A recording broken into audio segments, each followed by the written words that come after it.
Xiaomi Mi 11 Lite 4G 4G এবং 5G দুটি ফোনই পাওয়া যায়। মূলত এই 4G ফোনটিতে একটি প্রবলেম হয়, সেটি হচ্ছে ক্যামেরা ইস্যুস।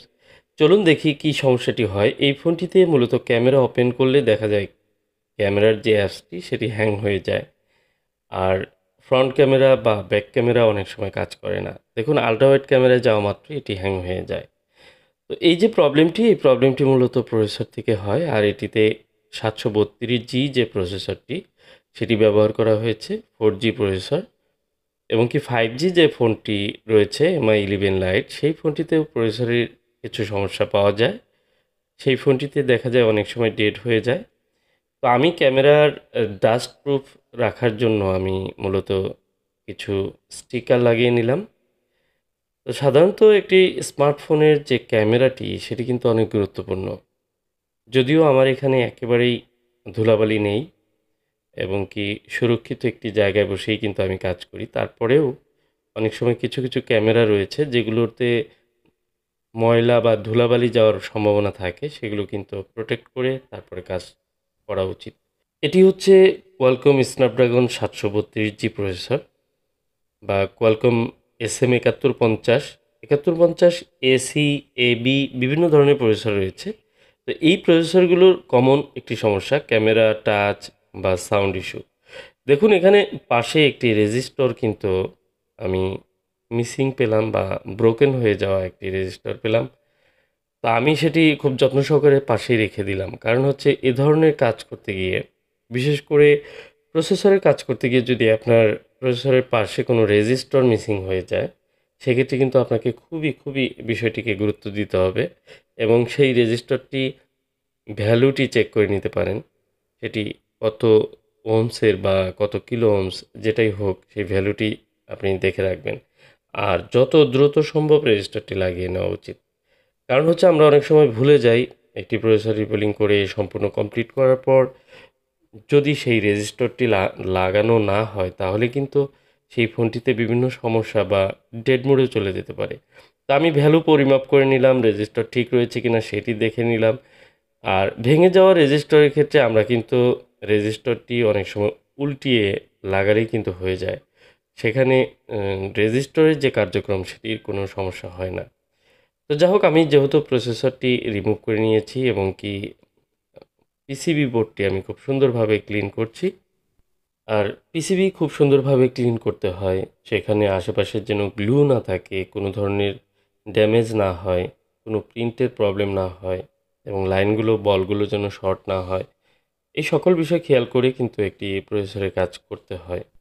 আর এই প্রসেসরের কাজ যারা করে তারা কাজ করতে করতে কিন্তু এই বিষয়গুলোতে অনেক বেশি অভিজ্ঞতা অর্জন করে ফেলেন।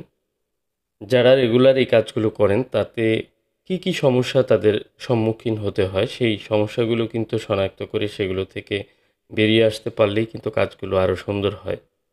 যেহেতু আমি দীর্ঘদিন যাবত এই প্রসেসরের কাজগুলোই করছি, শুধুমাত্র অ্যান্ড্রয়েড ফোনের প্রসেসর নিয়েই আমি কাজ করছি, যে কারণে এই বিষয়গুলো একেবারেই খুব সহজভাবে আমি করে থাকি এবং আপনাদের সাথে শেয়ার করে থাকি। আর প্রতিনিয়ত প্রসেসর ইস্যু নিয়ে যে সমস্ত ফোনগুলো আসে, যেগুলো কাজ করে থাকি, সেগুলো থেকে কিন্তু আপনাদের সামনে ভিডিও তুলে ধরে থাকি। তো প্রসেসর যখন আমার ক্লিন হয়ে যাবে, তখন কিন্তু আমি সেটিকে রিবোলিংয়ের জন্য প্রস্তুত করে নিয়েছি এবং আমি রিবোলিং করছি। এবং আমরা রিবোলিং যে পেস্ট ব্যবহার করে থাকি, এটি কিন্তু অনেক গুরুত্বপূর্ণ। রিবোলিং পেস্টটি নিট অ্যান্ড ক্লিন এবং কি একটি কোয়ালিটিফুল পেস্ট বা রিবোলিং পেস্ট ইউজ করতে হবে। একটু ময়লা থাকলে সেটি পরিষ্কার করে আবার পুনরায় কিন্তু আপনাকে রিবোলিং করতে হবে। এই বিষয়গুলো খুবই সতর্কতার সাথে এবং খেয়াল করে তারপর কিন্তু কাজ করতে হয়। আপনার রিবোলিং যদি পারফেক্ট হয় তাহলে সেই ফোনটি কিন্তু আগের মতো চলবে। আর যেহেতু ম্যানুয়ালি এই কাজগুলো করতে হয়, আমরা কিন্তু সাধারণত এই রিবোলিংটি সম্পূর্ণ ম্যানুয়ালি করে থাকি। তো এই রিবোলিংয়ের সময় যদি কোনো ফল্ট হয়, সেই ফোনটি পরবর্তীতে প্রবলেম আসতে পারে। সেক্ষেত্রে আপনাকে দ্বিতীয়বার রিবোলিং করতে হয়। তো যাই হোক, আমি সুন্দরভাবে রিবোলিং করে মাদারবোর্ডে প্রসেসরটি ইনস্টল করছি। আর এই ফোনটির যে প্রবলেম সেটি কিন্তু ফোনটি কিন্তু একদম অন রয়েছে, সব ঠিকঠাক।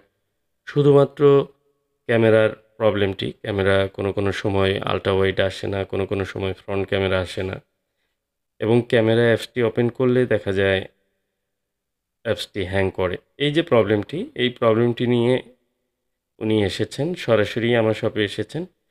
তো রিবোলিং কমপ্লিট হয়ে যাওয়ার পর আমাদের একটি গুরুত্বপূর্ণ বিষয় হচ্ছে যে এটার যে থার্মাল সিস্টেমটি সেটি যেন ঠিকঠাক মতো কাজ করে।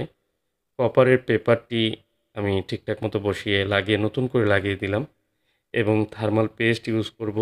এতে করে ফোনটি যে হিট জেনারেট করবে সেটি যেন বডিতে ঠিকমতো ছড়িয়ে যেতে পারে। আর বর্তমানে যে পরিমাণ আ তীব্র গরম, এই গরমে কিন্তু অনেক প্রসেসর কিন্তু খারাপ হয়ে যাচ্ছে। অনেক নেটওয়ার্ক আইসি কিন্তু ফুটে যাচ্ছে বা খারাপ হয়ে যাচ্ছে। তো এই সময়ে আপনারা একটু লম্বা সময় কথা বলা থেকে বিরত থাকবেন এবং কি গেমিং বা খুব গরমে চার্জ না দেওয়াই ভালো ফোনগুলো। এতে করে ফোনটি ভালো থাকবে। তো যা হোক আমি একে সবকিছু লাগিয়ে ফোনটি অন করে নেব এবং ফোনের চার্জার কানেক্ট করে আমি দেখলাম যে ফোনটির লোগো এসেছে। তো এই কন্ডিশনে আমি আশা করছি যে ফোনটির ক্যামেরা সম্পূর্ণ ঠিকঠাক মতো কাজ করবে এবং খুব সুন্দরভাবে আমি একদম ফিটিং করে ফেলছি। তো আসলে অনেক স্মার্ট একটি phone MI 11 light. 11 light any 5G একটি ফোন রয়েছে। সেই ফোনগুলোতেও দেখতে একই বাট সেই ফোনগুলোতে কিন্তু সাধারণত এই ফ্রন্ট ক্যামেরা বা এ ধরনের সমস্যা কিন্তু সচরাচর হয় না। তো দেখুন এখন ক্যামেরার অ্যাপসগুলো ঠিকঠাক মতো কাজ করছে। ফ্রন্ট ক্যামেরা, ব্যাক ক্যামেরা এবং সাউন্ড সব ঠিক আছে।